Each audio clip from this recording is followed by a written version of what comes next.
Hey, it's MJ from the Coaches Panel, and welcome back to another strategy roundtable where we aim to help you in this final few weeks of your SuperCoach, AFL Fantasy and Dream Team season. A big apologies from me. It's been a tough week. I've been away, but we're back and still here straight after teams have dropped, wanting to help you with the decisions you have to make. We want to talk about the players that are in and out. We've got to talk about fixtures. We've got to talk about keeping your cool and also knowing when to hit the eject button on your players. These are just some of the things coming up on this week's strategy roundtable. And joining me on this podcast is fellow Coaches panelist, MiniMonk. Hello, mate. How are you? I'm doing well. It's been a while since we've had one of these one-on-one D&M sessions. Go about it. Just, you and me, back and forth. Me and the hair. Oh, the bromance is back. That's exactly what's going on. That's for sure. Hey, mate, we probably should do it right at the top of this episode. I alluded to it before. This is being recorded after Thursday night teams are out. So we know the teams Friday through to Saturday. There's a few outs of Sunday teams, but still yet, as we have every single week, waiting till 5 p.m. Eastern Standard Time to be able to have that land. I suppose the advantage of us doing a Thursday post-teams episode, MiniMonk, is we don't have to speculate about a couple of, do they make it?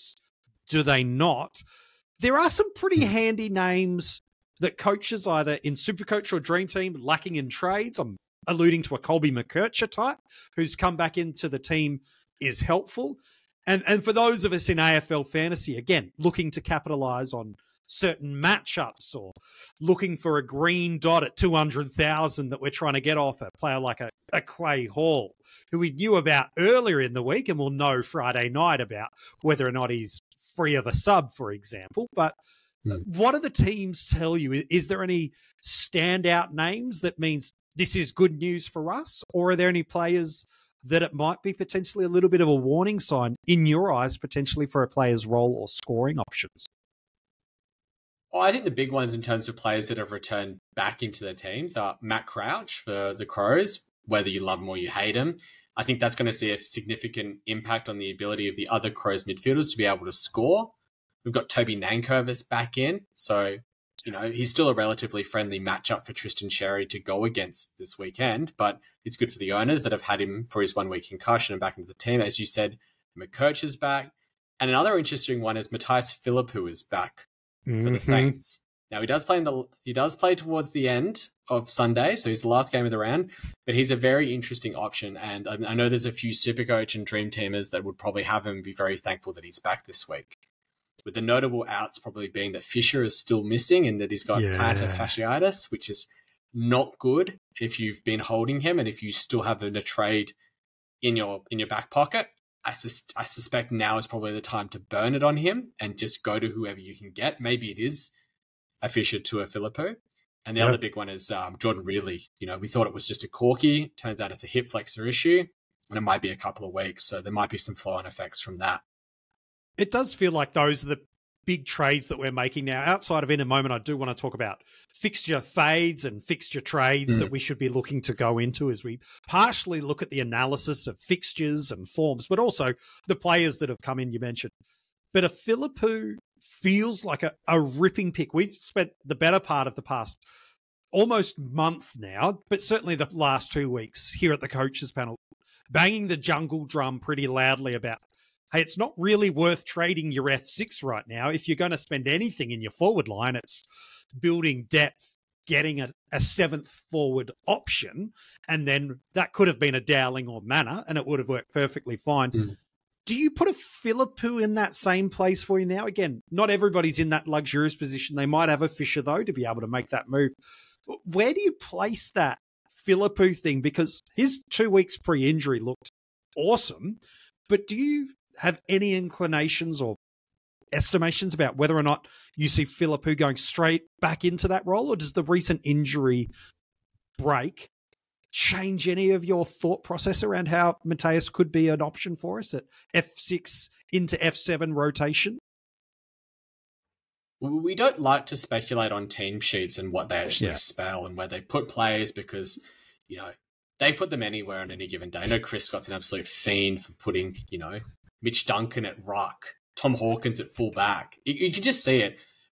But when Phillipou did that move into the midfield, the 2 weeks where he moved into that role, he was named to follow beside Jack Steele.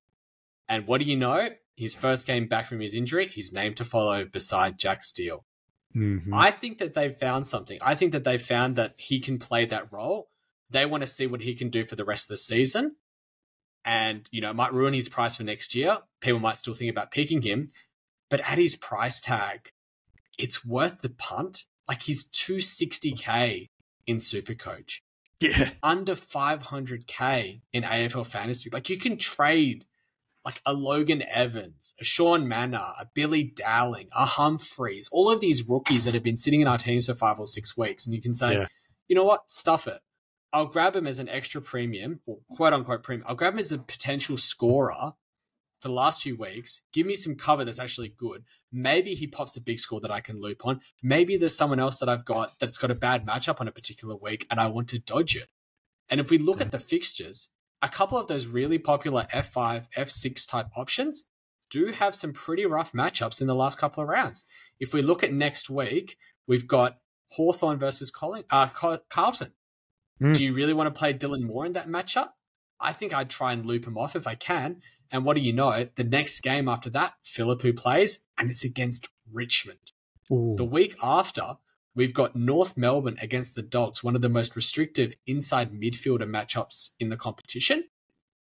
And the game before that, on the Saturday night, we've got Phillipou against Geelong, a very nice matchup for inside midfielders.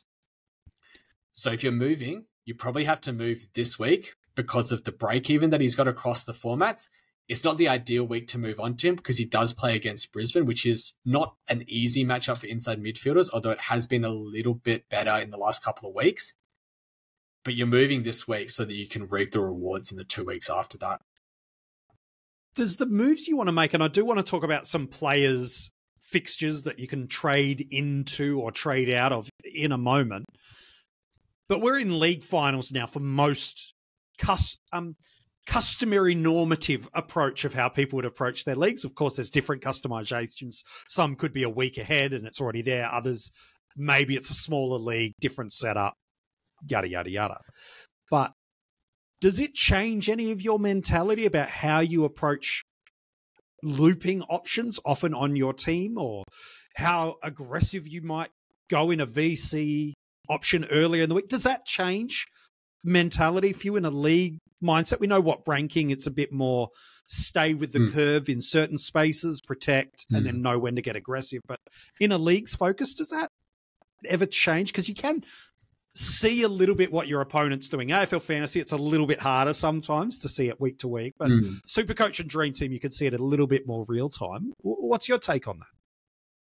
Oh, I think it definitely does. If you're playing for leagues, you've got to know where your differences are going into the week, and knowing that the opposition coach either has a low number of trades left and who they might be looking to trade out and say Dream Team and SuperCoach, or that they've got 2 trades and knowing where they might try and match you or try and draw separation away from you.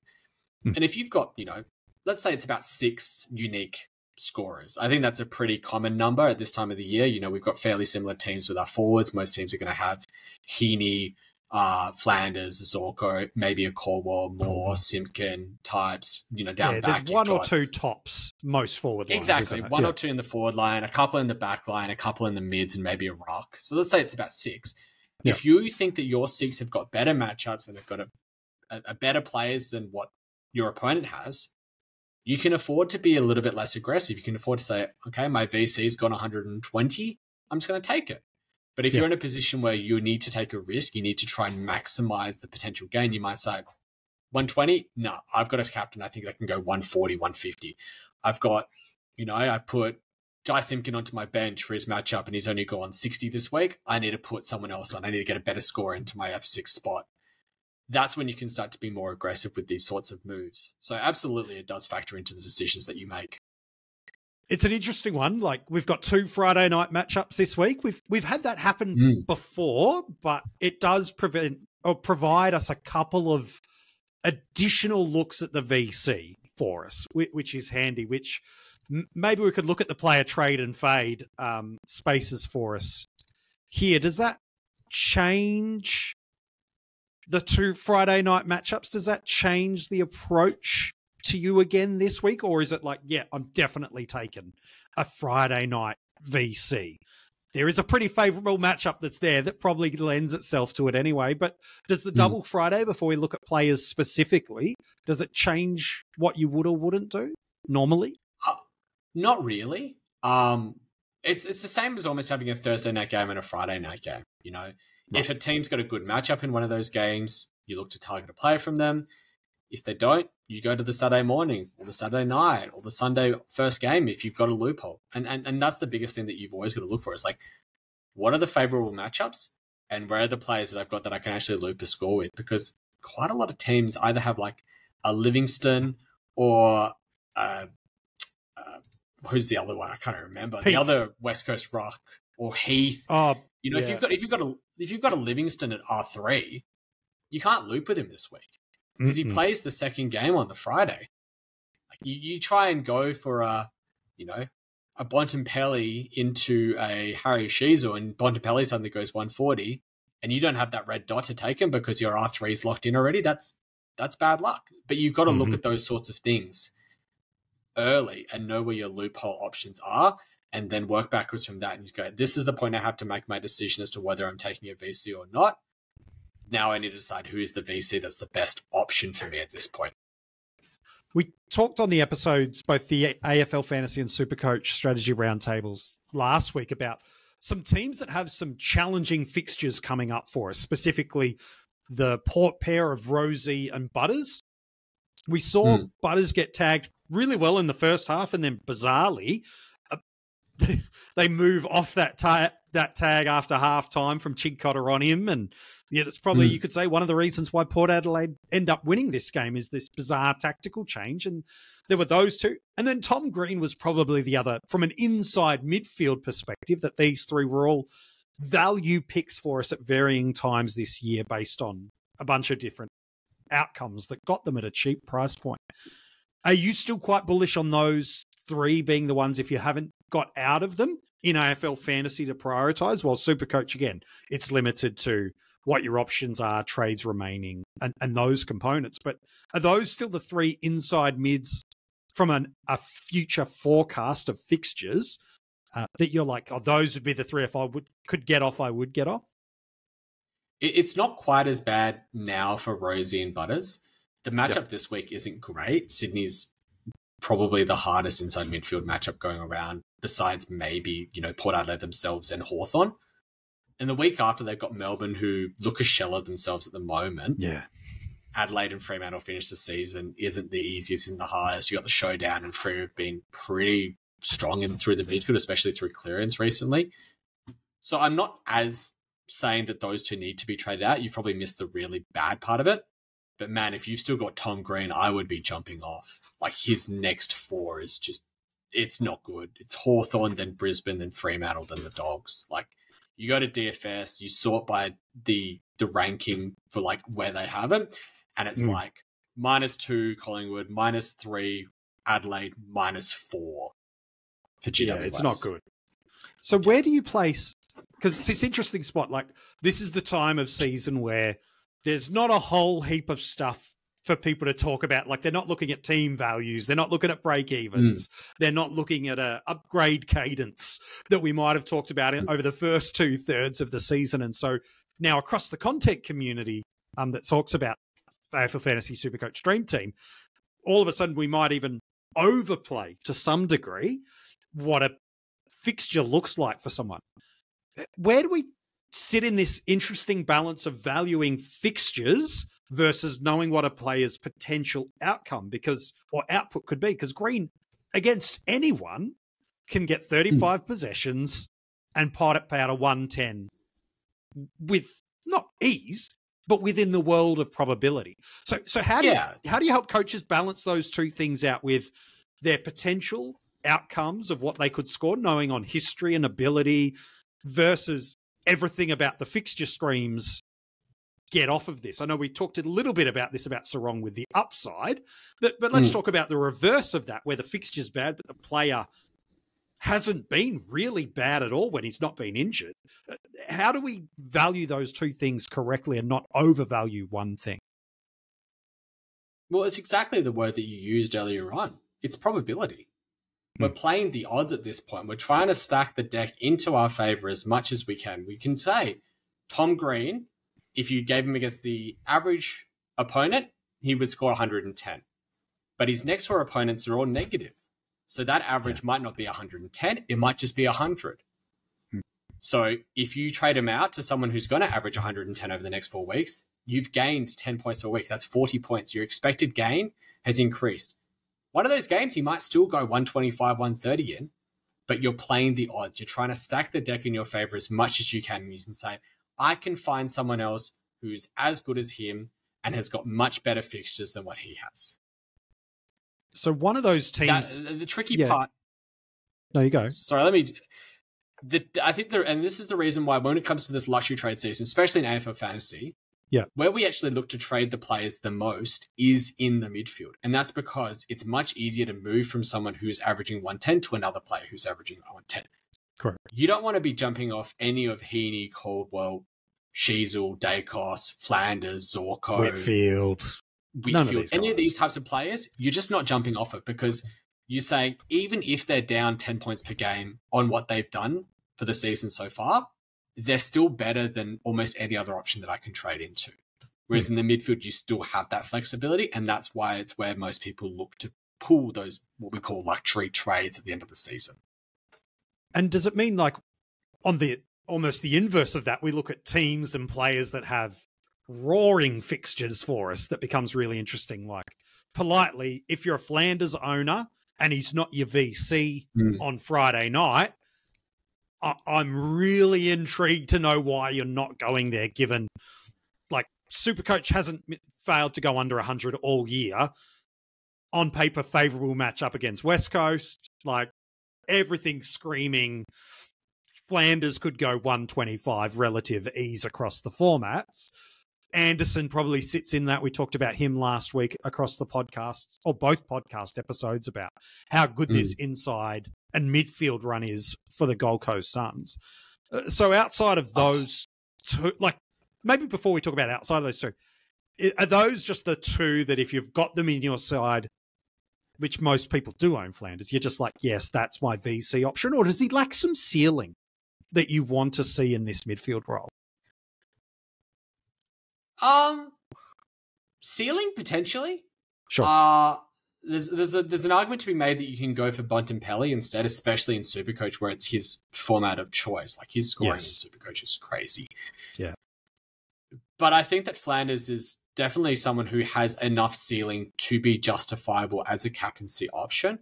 And realistically in AFL Fantasy, you're looking for something that's over 120. Like if you've got a 120 VC, you're taking that. And he's gone over 120, 1, 2, 3, 4, 5 times this year in 18 games. One in every 4. And those spike games have come in matchups where you would expect it. I think that's pretty good. Earlier in the year, went 112 against West Coast. I'd say it's probably enough to worth considering. I think if you've got Noah Anderson, though, like he's someone who absolutely has a ceiling. Like he has a 180 AF game in him as well. Like both of those are great vice captaincy options this week. Yeah.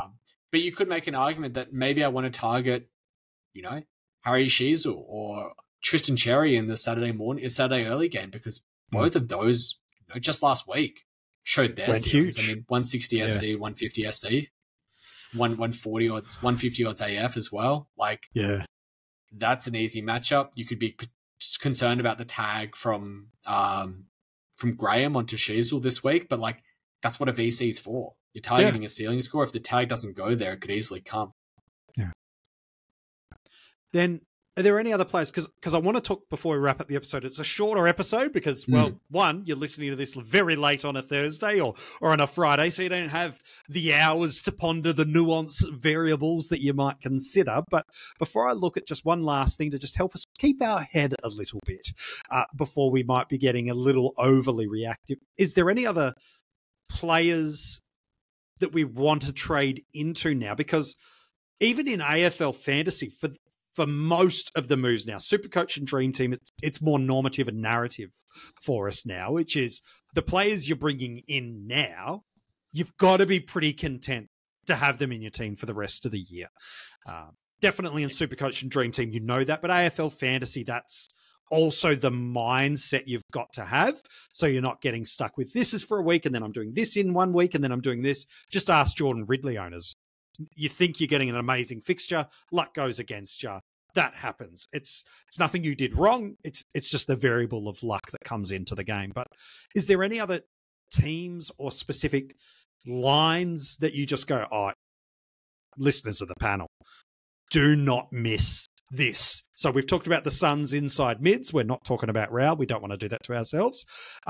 Who are the other potentials that you could just quickly flag for us that says, if you could get on this for the 4 weeks, the probabilities of what history says is looking favourable for you? Is there any more that sit there for you?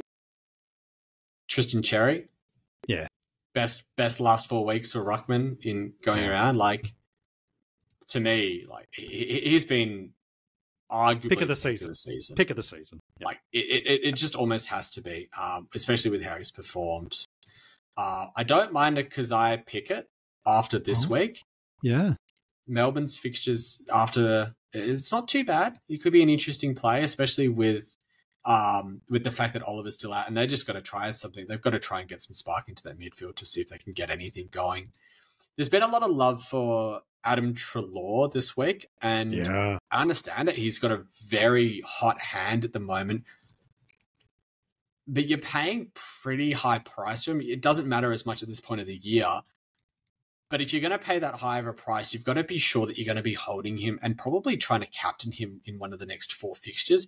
Yeah, and you could probably look for him as a VC this week against Melbourne. Yes. There's a potential ceiling there. But I'm not sure I'd trust him in any of the other games. And it is worth noting that last game of the year is in Ballarat. It is at Mars Stadium. And Giants, I think, isn't it? Yeah. No. It is indeed. Weird things happen on Mars. Weird things happen on Mars. And the other one that's been getting a lot of love, although it doesn't actually reflect as much in the trade-in stats this week from what I've seen, is Nick Newman. Yeah, talk to me about that. Because, again, not everyone needs a D6, but what's your take on that? Because we say he's got an amazing fixture, but I don't know if amazing is the word I'd use. It's fine, but it's not amazing Noah Anderson, Sam Flanders type where everything is awesome kind of look. Exactly. It's not to the same level as that. It is a good fixture. It's Collingwood, Hawthorn, West Coast, St Kilda. It's positive. Hawthorn's a bit tough, though. Hawthorn is a bit tough. It's the easiest run for designated kickers on the run home. Yes. And the other teams that really have a good run, you're not really looking to go anyone from them. Like Brisbane, I don't think people are going to be trading into Wilmot. People have probably already got Zorko. Melbourne, you would probably looking at Trent Rivers, but he's moved into the midfield now, so it doesn't apply anymore. Gold Coast, most people would have Flanders. You could maybe look at a Will Powell if you were considering going there. If you're going for something Geelong, crazy, yeah. Yeah, and then Geelong, Stewart, Duncan's even out this week, so you can't even go there. So he's got the easiest run of that class. But I was just trying to get it up because I don't know it off the top of my head, but I believe he's not getting that bulk of the kick-ins that you really do want to see from those types of players that are the designated kickers. Yeah. Because when they get the kick-ins like that, it just gives them that extra 15 points. And looking at it, last week, Mitch McGovern, 7 out of 7 played on. Nick Newman, 2. Yeah. There's 12 in the game and he's not even getting 20%. 50%. Yeah, not even that. It's a very... It's a bit scary because of that. He does have a ceiling, and he showed that at the back end of last year. But I'm just worried about like who are you trading out to go to him? Like if you've got a Ridley, fair enough, absolutely different story. Do it. That's different a way story. to go. Yeah.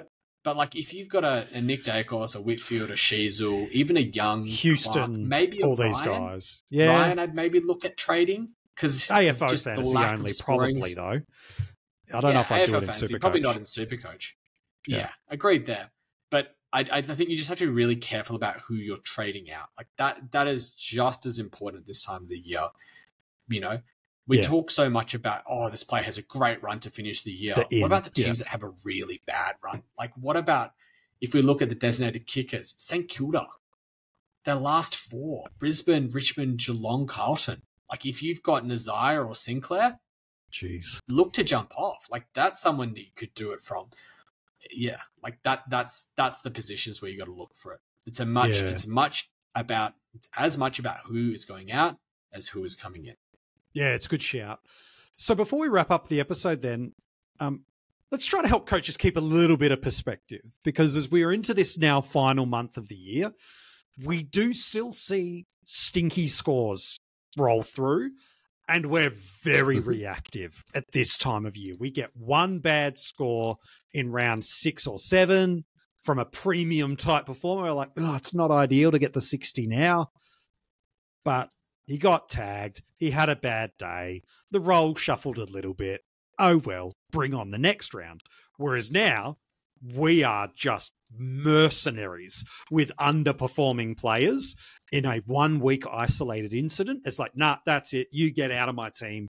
End of season trip. I'll forget I've ever done any selection with you. I will banish you from memory. We are going to just get you out of this team, however you'd like to say it. Can you help me help coaches know the difference between that being the appropriate response as opposed to holding a little bit of perspective to know, well, it was to be expected, or, well, no, this is just an isolated incident. You move on. How do you know the difference between when you get something stinky that you know to push through and keep the faith, as opposed to it's the eject button for you on my team, my friend? It's not easy. It's definitely not easy to be able to draw the distinction between the two. But what you've got to look at is you've got to think about why you had them in your team in the first place. Like, if you've traded into someone and then they've drawn a stinky score, that's going to hurt a lot more than if you've held them for 16 weeks rather, not 16 years. I was about to say, you're describing some of the players in my keeper team, mate. So I'm holding on. I've seen your keeper team. You haven't had anyone in there for 16 years. They might be about 16 years old. You know, it's like let's use Bontempelli as an example. He had Sydney last week. Scored an 81 in AFL Fantasy. Terrible matchup. Low ton, I think, in SuperCoach. Terrible matchup. Sydney at the SCG is an absolutely awful matchup for inside midfielders. But he's got Melbourne this week. Great matchup. And he's back on deck at Marvel Stadium. Are you going to trade out of Bontempelli this week? Absolutely not. If anything, people are looking to probably trade into him. Neil Bullen's, yes, he's done negating tagging roles, but if Neil Bullen goes to Bontempelli, he's loving that matchup if that comes at his way in terms of what it does for him and the rest of the team. Yeah, absolutely. And that's the context behind scores. It's just like, you know, we talk about tags and we talk about tag risks as well. And yes, there's tags risk for Bontempelli. There's a tag risk for Harris Sheasel. But sometimes you just got to back in a player in form, or you got to back in the skill of a player. Like Bontempelli is 28. He's a big bulk of a man. He's been working through tags for 5 years now. And we've seen him still be able to go 150, 160, even when being tagged, even when being sick and coming off an injury. Like, you've just got to back him in at some point. Yeah. Sheasel, you got no reason to doubt him because he's just been like the premier fantasy scorer. Like, I mean, he's second year in the system, for God's sake, and he's already pumping out a 105, 110 average and moving into the midfield and pumping 160 SuperCoach scores. Like, at some point, you've just got to back in the player. Yeah. And when they pop a bad score, sometimes you've just got to back them in that they'll have a bounce back. Like, I know that Pig talks about it with regards to captains, that captains will bounce back after their team's been absolutely scorched in the media. Someone like a Zach Merritt, a Max Gawn, where, you know, Melbourne and Essendon are probably the two teams that are getting absolutely monstered in the Victorian media at the moment. If you're looking for bounce back games, those are probably two where you could see it. Yeah, even a Sam Walsh to some extent, given how hard Carlton's gone that.